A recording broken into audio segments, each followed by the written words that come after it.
Hello guys, welcome to miracle and me's YouTube channel. இந்த video அதை பற்றி பார்க்க போகிறோம். நியாசிக்கு the last hero season 1 episode 3 பற்றி தான் பார்க்க போகிறோம். அண்ட் தட் இந்த வீடியோவில் லாஸ்ட்டாக பார்த்த எபிசோட்லேருந்து கண்டினியூட்டியாக காட்டுறாங்க. இப்போ வந்து பார்த்திங்கன்னா நம்ம ஹீரோவும் நம்ம ஓல்டு மேனும் நேருக்கு நேர் பார்த்துக்கிறாங்க. ஹீரோ கேட்குறான், நீ யார், உண்மையிலே நீ யாருன்னு கேட்டு இருக்கும்போது திடீர்னு அந்த ஓல்டு மேன் வந்து நில்றான்னு சொல்லிட்டு ஓடி வர்றாரு. திடீர்னு ஹீரோ தன்னோட ஜெட் பேக் ஓப்பன் பண்ணி பறந்து போயிடுறான். உன்னை நான் கண்டிப்பாக சும்மா விட மாட்டேன்டான்னு ஓல்டு மேன் சொல்லிட்டுறாரு. இப்போ திடீர்னு அந்த செத்தவங்களெல்லாம் காமிக்கிறாங்க. என்னால் முடியல, என்னால் அவங்கள காப்பாற்ற முடியல அப்படின்னு சொல்லிட்டு திடீர்னு பார்த்தா இதெல்லாம் கனவு. நம்ம ஹோல்மேன் தான் வந்து பார்த்தீங்கன்னா இதெல்லாம் கனவு கண்டுட்ருக்காரு. என்னால் அவங்கள காப்பாற்ற முடியலன்னு சொல்லி அழுதுகிட்ருக்காரு காலங்காத்தாலே. இந்த விஷயத்தெல்லாம் வந்து பார்த்திங்கன்னா டிவி நியூஸில் காட்டிக்கிட்டு இருக்காங்க. இந்த மாதிரி ஒரு ஃபேமிலி வந்து மர்டர் பண்ணிட்டாங்கன்னு. இப்போ நான் என்ன பண்ணுவேன், அவனை எப்படி நான் தேடி கண்டுபிடிப்பேன்னு அந்த ஓல்டு மேன் வந்து பார்த்திங்கன்னா யோசிச்சுட்டு இருக்காரு. கூடிய சீக்கிரம் அவனை நிறுத்தி ஆகணும்னு சொல்லிட்டு இருக்காரு. அந்த இப்போ வந்து பார்த்திங்கன்னா நம்ம ஹீரோவை காட்டுறாங்க. எதனால் அந்த கிழவன் சாகாமல் போயிட்டான், ஒருவேளை என் கன் எதுவும் உடஞ்சிருச்சோ அப்படின்னு யோசிச்சுக்கிட்டு இருக்கான்.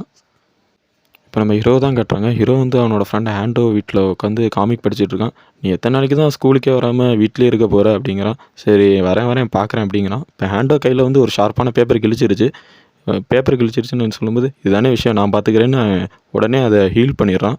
உன்னால் ஹீலிங் கூட பண்ண முடியுமா அப்படின்னு ஹேண்டோ கேட்குறான். என்னால் எதை வேணாலும் ஹீலிங் பண்ண முடியும் அப்படின்னு ஹீரோ சொல்கிறான். என்னால் கேன்சரை கூட ஹீலிங் பண்ண முடியும்னு சொல்கிறான். அப்போ இதை வச்சு நீ நல்லது பண்ணலாம்ல அப்படிங்கிறான். முதல்ல நீ ஸ்கூலுக்கு வா, அதெல்லாம் அப்புறமேட்டுக்கு பேசிக்கலாம் அப்படிங்கிறான். சரி நான் நாளையிலேருந்து வரேன்னு சொல்லிட்டு ஹேண்டோவும் சொல்கிறான். இப்போ நம்ம ஹோல்மேன் ஒர்க் முடிச்சுட்டு ரயில்வே ஸ்டேஷன்லேருந்து திரும்பி வராரு. அப்போ 4 பொறுக்கி பசங்க வந்துட்டு டாக்ஸிக்காக லைனில் வெயிட் பண்ணிகிட்டு இருக்கிறவங்கள தள்ளி விட்டு அவங்க ஏற போகிறாங்க. அதில் கூட்டத்தில் ஒருத்தன், எப்பா லைனில் வாங்கப்பா அப்படின்னு சொல்கிறான். உடனே அவன் திரும்பி என்னடா சொன்னேன் அப்படின்ட்டு அவனை இழுத்துட்டு போகிறாங்க அடித்து. யாராச்சும் போலீஸ் கால் பண்ணுங்கன்னு சொல்லிட்டு இருக்காங்க. இனிமேல் நீ தான் எங்களுக்கு அடிமைன்னு சொல்லிட்டு அவனை இழுத்துட்டு போகிறாங்க தரன்னு. இதை பார்த்துட்டு ஹோல்டு மேனு பின்னாடியே போகிறாரு. அவனை தனியாக ஒரு இடத்துல கூப்பிட்டு போய், உன்னை வச்சு தான் இன்றைக்கி ப்ராக்டிஸ் பண்ண போகிறோம், வா என்னை அட்டாக் பண்ணு அப்படின்னு சொல்லிக்கிட்டு இருக்காங்க. என்னை விட்டுருங்க, நான் உங்களுக்கு எவ்வளோ காசு வேணாலும் தரேன் அப்படிங்கிறான்.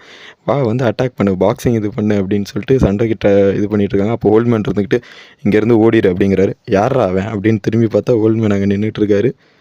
இவன் யாரா புதுசாக இருக்கான், இவனையும் போட்டு அடிங்கடான்னு சொல்லி இது பண்ணி வராங்க. அப்போ ஓல்மேன் ஃபைட்டிங் போஸ்ட்டில் நின்றுட்டு யாரா அவன் காமெடி பண்ணிகிட்ருக்காங்கும்போது பக்கத்தில் வந்து ஓல்மேன் அடிக்கலாம் ட்ரை பண்ணிகிட்ருக்காரு. அப்போ எல்லோரும் சிரிச்சிக்கிட்டு இருக்காங்க. தூக்கி ஒரு சொல்லிட்டு அடிப்பார் ஒருத்தனை. எல்லோரும் பயந்து போகிறாங்க. எல்லாருமே அவனை ஓல்ட்மேன் அடிக்க வராங்க. இப்போ ஓல்ட்மேனுக்கு வந்து ஃபைட்டிங் டெக்னிக் தெரியாது, ஆனால் அவர் ஸ்ட்ராங்கு தான். அதனால் அவர் பாட்டு கையை அங்கேயும் இங்கேயும் ஆட்டிகிட்ருக்காரு. கையில் படுறவனெலாம் அடித்து போட்டுட்ருக்காரு. லாஸ்ட்டாக எல்லாருமே அடித்து போட்டு அவனை பார்த்து, இப்போ நீ வீட்டுக்கு ஜாக்கிரதையாக போங்கிறாரு. அவனும் கையெடுத்து கும்பிட்டு ரொம்ப தேங்க்ஸுங்கிறான். இப்போ ஓல்ட்மேன் பார்த்துட்டு தன்னோட சூப்பர் ஹியரிங்கை ஆன் பண்ணி கேட்டுட்ருக்காரு, ஏதாச்சும் பிரச்சனை இருக்குதான்னு. உடனே அங்கே ஒரு பையன் கத்துறான், இங்கே ஒரே ஃபயராக இருக்குது, யாராச்சும் வந்து காப்பாற்றுங்கன்னு கத்துறான். இவர் உடனே லொக்கேஷனை ட்ராக் பண்ணி, இவ்வளோ தூரம் நான் எப்படி போகிறது, நான் போகிறதுக்குள்ளே எல்லாம் செத்துருவாங்களேன்னு யோசிச்சுட்ருக்காரு. அப்போ தான் திடீர்னு அவருக்கு ஞாபகம் வந்தது, அவனால் பறக்க முடியும்னா என்னாலையும் பறக்க முடியும்ல அப்படின்ட்டு ஒரு பார்க்கில் சட்டையெல்லாம் கழட்டி போட்டுட்டு வெளியில் வந்துருன்னு சொல்லி முக்கிட்டு இருக்காரு.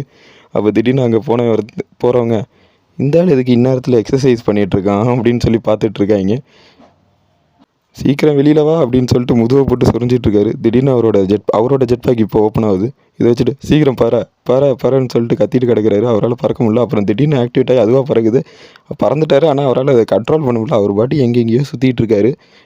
மறுபடியும் கீழே விழுறாரு. நான் செத்துட்டேன்னு பார்க்குறாரு. ஐயோ எனக்கு தான் சாவே இல்லையா அப்படின்னு சொல்லிட்டு மறுபடியும் எழுந்திரிச்சு பறந்து ஓடுறாரு. இப்போ இடத்த கண்டுபிடிச்சி அங்கே போய் நிற்கிறாரு. அங்கே ஒரு வீடு தீ பிடிச்சிட்டு இருக்கு. அங்கே வெளியில் 2 பசங்க அழுதுகிட்டு இருக்காங்க. திடீர்னு அங்கே உள்ளே போய் காப்பாற்ற போகிறாரு. உள்ளே போய் அவங்களோட அப்பாவை காப்பாற்றி வெளில வந்துட்டு இன்னும் யாராச்சும் உள்ளே மாட்டியிருக்காங்களான்னு கேட்குறாங்க. அப்போ என்னோடய பாட்டி வந்து உள்ளே தான் இருக்காங்க, அவங்களையும் காப்பாற்றுங்கன்னு சொல்கிறாங்க. உடனே உள்ளே போய் அவர் காப்பாற்றிட்டு வர்றாரு. காப்பாற்றிட்டு வந்து ரொம்ப நன்றி அப்படிங்கிறாங்க. எதுக்கு நன்றி அப்படின்ட்டு அவரும் கிளம்புறாரு. இப்போ போய் அழுதுகிட்டே சொல்கிறாரு, ஐயோ எனக்கு ரொம்ப ஹாப்பியாக இருக்கே அப்படிங்கிறாரு. ஹீரோ என்னடானா டேரெக்டாக ஹேண்டோ வீட்டுக்கே வந்துட்டான். வீட்டுக்கு வந்து சரி இன்றைக்கி வா, ஸ்கூலுக்கு வா, வீட்டில் இன்றைக்கி எத்தனை நாள் தான் படுத்தே இருப்பேன் அப்படிங்கிறான். நான் உன்னை ப்ரொடெக்ட் பண்ணுறேன் என்ன ஆனாலும் அப்படிங்கிறான். சரின்னு ஹேண்டோவும் ஸ்கூலுக்கு கிளம்பி போகிறான். வந்தோடனே ஹேண்டோ பற்றி எல்லாம், ஹேண்டோ வந்துட்டான்டா, உண்மையிலுமே வந்துட்டான், வாங்க அவனை போய் கலாய்ப்போம் அப்படின்னு சொல்லிட்டு அவனை எல்லாம் வம்பளுக்க போகிறாங்க. சரி நம்ம விளையாடலாம், நீ ரூஃபுக்கு வா அப்படிங்கிறாங்க. அவன் வந்து வராமல் ஒன்றும் பேசாமல் இருக்கான். ஹீரோ வந்து பார்த்திங்கன்னா அவங்கள தடுத்து விளையாடணும், அவங்களுக்குள்ளே விளையாண்டுக்காங்கடா அப்படிங்கிறான். ஸ்கூலே இப்போ ஆச்சரியமாக பார்க்குது ஹீரோவை, இவங்களை எதிர்த்து நிற்கிறான்ட்டு. என் மேலே கை வைக்கிறியா அப்படின்னு சொல்லி அவனை அடிக்கிறான். திடீர்னு அவன் கையை பிடிச்சி நறுன்னு அவன் எலும்பை பிடிச்சி நொறுக்கிறான். அவன் என்னடான்னு முட்டி போட்டு அழுவ ஆரம்பிச்சிடுறான். ஆண்டோ கிட்ட மன்னிப்பு கேளு, மன்னிப்பு கேட்டால் தான் உன்னை விடுவேன் அப்படிங்கிறான். என்னை மன்னிச்சிரு ஆண்டோ அப்படின்னு அவனு சொல்கிறான். இனிமேல் ஆண்டோ பக்கத்துலேயே வரவே கூடாது, வந்த கையை மொத்தமாக பிடுங்கி எறிஞ்சிருவேன்னு மிரட்டுறான் அவனை. என் கை போச்சுன்னு சொல்லி அழுதுகிட்டே அவனும் போகிறான். ஸ்கூல் முடிஞ்சோடனே நாங்கள் ரூஃபில் தான் இருப்போம், நீ தனியாக வர வந்து உன்னைய சும்மா விட மாட்டோன்னு ஆண்டோவை மிரட்டிட்டு போகிறாங்க. அவங்க அப்படி தான் சும்மா சொல்லுவாங்க, நீ பயப்படாதுன்னு சொல்லி ஆண்டோட்ட சொல்கிறான். ஸ்கூல் முடிஞ்சோடனே இப்போ 2 பேர் நிற்கிறாங்க. அவங்க உண்மையிலுமே ரூஃபில் இருப்பாங்க அப்படின்னா சரி வா நம்ம செக் பண்ணி பார்ப்போம் அப்படிமா. போய் பார்த்தா யாருமே இல்லை, அவங்க எப்போயோ கிளம்பிட்டாங்க அப்படின்னு ஹீரோ சொல்கிறான். அவங்க ஒரு 3 பொண்ணுங்களோட நடந்து போயிட்டுருக்காங்க அப்படிங்கிறான். எங்கே எனக்கு ஒன்றும் தெரியலையே அப்படிங்கிறான். இந்த பைனாக்குலர் வழியாக பாரு அப்படிங்கிறான். எனக்கு ஒன்றுமே தெரியலையே, கொஞ்சம் ரைட்டில் திரும்பு, இன்னும் கொஞ்சம் ரைட்டில் திரும்புடா அப்படிங்கிறான். எனக்கு ஒன்றுமே தெரியல, யாரையுமே தெரியலங்கிறான். திடீர்னு ஹீரோ இருந்துட்டு பேங் பேங் பேங்னு ஷூட் பண்ணுறான். என்னன்னு பார்த்தா அந்த 4 பசங்களுமே ஷூட் பண்ணிட்டான். இதை பார்த்து ஆண்டோ ரொம்ப பயந்து போகிறான். இனிமேல் யாரும் உன்னை எதுவுமே பண்ண முடியாது அப்படிங்கிறான். அப்புறம் சொல்கிறான், என்னையும் யாருமே எதுவும் பண்ண முடியாது, என்னை யூஎஸ் மிலிட்ரியால் கூட ஒன்றும் பண்ண முடியாது, என்னால் எவ்வளோ கிலோமீட்டருக்கு அங்கிட்டு இருக்கிறது கூட என்னால் பார்க்க முடியுங்கிறான். 10 கிலோமீட்டர் தூரத்தில் இருக்கிற எதை வேணாலும் என்னால் சுட முடியுங்கிறான். அப்புறம் போலீஸ் சிஸ்டத்தெல்லாம் ஹேக் பண்ண முடியுங்கிறான். ஈவன் நியூக்ளியர் பாம்ஸை கூட என்னால் ஹேக் பண்ண முடியுங்கிறான். இப்போ டேரெக்டாக ஏடிஎம் போகிறாங்க, அங்கே போய் திடீர்னு ஏடிஎம்மில் காசே இல்லை, ஒரு அக்கௌண்ட்டில் இருந்தாலும் காசை வர வச்சு பணத்தை விட்ரா பண்ணி கொண்டு போகிறான். இப்போ வந்து ஆண்டோ வந்து டேரெக்டாக ஹீரோவை பார்த்து சொல்கிறான், இனிமேல் என்னால் உன் கூட ஃப்ரெண்ட்ஸாக இருக்க முடியாதுங்கிறான். ஏன்னு கேட்குறான். என்னால் ஒரு கொலைகாரனோடலாம் ஃப்ரெண்ட்ஸாக இருக்க முடியாது அப்படிங்கிறான். கொலை பண்ணுறவன் பணத்தை கொள்ளையடிக்கிறவங்களோடலாம் என்னாலாம் இருக்க முடியாது, நீ இதை நிறுத்து அப்படின்னு சொல்கிறான். ஹீரோ இருந்துக்கிட்டு இதெல்லாம் உன்னை ப்ரொடெக்ட் பண்ணுறதுக்கோசரம் தான் நான் பண்ணுறேன், என்னை ப்ரொடெக்ட் பண்ணுறதுக்கு இதெல்லாம் தேவையே இல்லை அப்படின்னு சொல்லி அவனும் கத்துறான். இதை நிறுத்தினா தான் நான் அவங்க கூட ஃப்ரெண்டாக இருப்பேன்னு சொல்கிறான். ஹீரோ, நீ சேஞ்ச் ஆகிட்ட, நீ ரோபோட்டாக மாறினதுலேருந்து உனக்கு மனசே இல்லாமல் போயிடுச்சின்னு சொல்லி அழுதுகிட்டு இருக்கான். இப்போ நான் என்ன பண்ணால் நீ இது பண்ணுவேன்னு ஹீரோ கேட்கும்போது, நீ போலீஸ்கிட்ட போய் சரண்டர் ஆயிரு அப்படிங்கிறான். அதை மட்டும் என்னால் பண்ண முடியாது அப்படிங்கிறான். அப்போ இனிமேல் நம்ம 2 பேரும் ஃப்ரெண்ட்ஸாக இருக்க முடியாது அப்படின்னு ஆண்டோ சொல்லிடுறான். இனிமேல் என் வீட்டுக்கும் வராத, என்னை பார்க்கவும் வராத அப்படின்றான். ஹீரோ இருந்துக்கிட்டு அப்போ சரி நான் கிளம்புறேன் அப்படிங்கிறான். இனிமேல் ஸ்கூலுக்கு மறக்காமல் வந்துரு. இப்போ ஹோல்மேனை காட்டுறாங்க, அவர் ரோட்டில் நடந்து போயிட்டுருக்காரு. என்ன ஒன்று இதமான மாலை வேலைன்னு சொல்லி போயிட்டுருக்கும்போது திடீர்னு ஒரு பூனையை வந்து காரில் இடித்து போயிட்டான் ஒருத்தன்.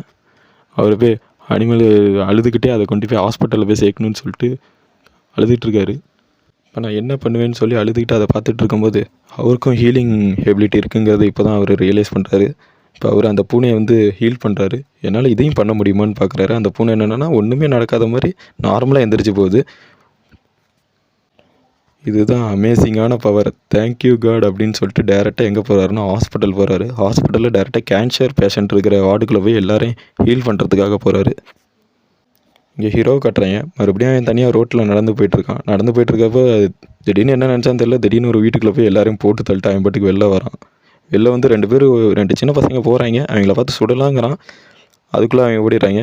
இதோட இந்த அனிமே முடிஞ்சிச்சு. இந்த அனிமே உங்களுக்கு பிடிச்சிருந்தா லைக் பண்ணுங்கள், ஷேர் பண்ணுங்கள், மறக்காமல் சப்ஸ்கிரைப் பண்ணிடுங்க கைஸ்.